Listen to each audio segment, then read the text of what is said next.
Hey everyone, and welcome. Have you ever stopped to think about the history you were taught back in school? Was it really just a straightforward list of dates and names? Or was it a story? Today we're going to dive into this idea that history isn't just a record of what happened, but a story that absolutely has an author. So, here's what we've got lined up. We're going to start by asking whose story is history. Then we'll get into the actual study of that storytelling. From there, we'll explore this concept of a default point of view, see how those big narratives get challenged, and finally, we'll pull it all together and talk about what this means for you. All right, let's get right into it. First up, whose story is history? And the big idea to kick us off is that history is so much more than a simple list of facts. And that leads us to the single most important question of this entire explainer. Whose story gets told and who gets to tell it?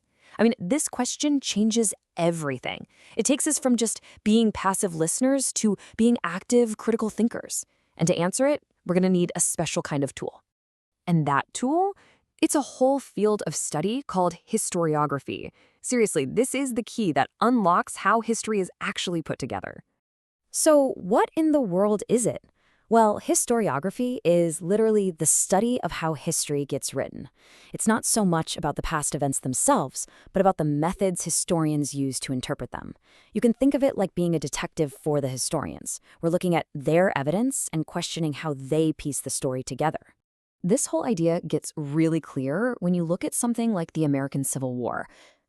Back in the 19th century, some historical accounts might have actually tried to justify slavery, but today our modern interpretations correctly call it out and focus on abolition as a moral necessity.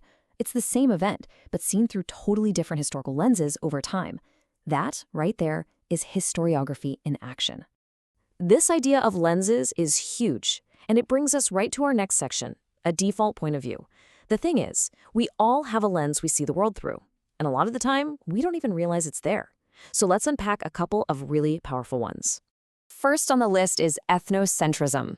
This is that natural, almost subconscious belief that your own culture, your own way of doing things is the normal or even the superior one. It means you end up judging every other culture based on your standards. And while it's a pretty common human tendency, it can create some major blind spots.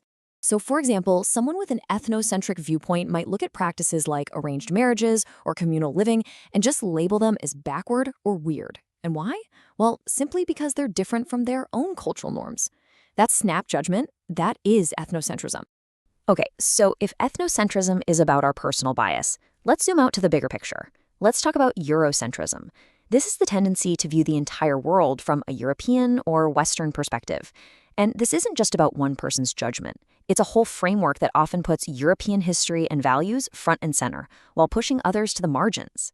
A perfect example is the way world history is often taught. A class might spend months covering every detail of the European Renaissance, but then only spends like a week on the incredible achievements of ancient African, Asian, or indigenous civilizations from those same time periods. That's Eurocentrism in action, shaping what we're told is important history. So let's put these two side by side, because the difference here is absolutely crucial.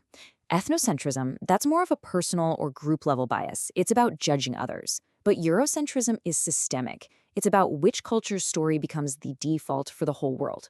One is an attitude, the other is a structure. So what happens when people start pushing back against a dominant story like that? Well, that brings us to our next section, challenging the narrative. And we're going to look at the case of Afrocentrism.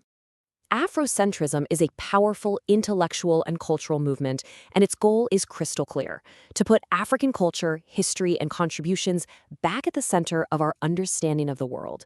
This is way more than just adding a few new names to a textbook.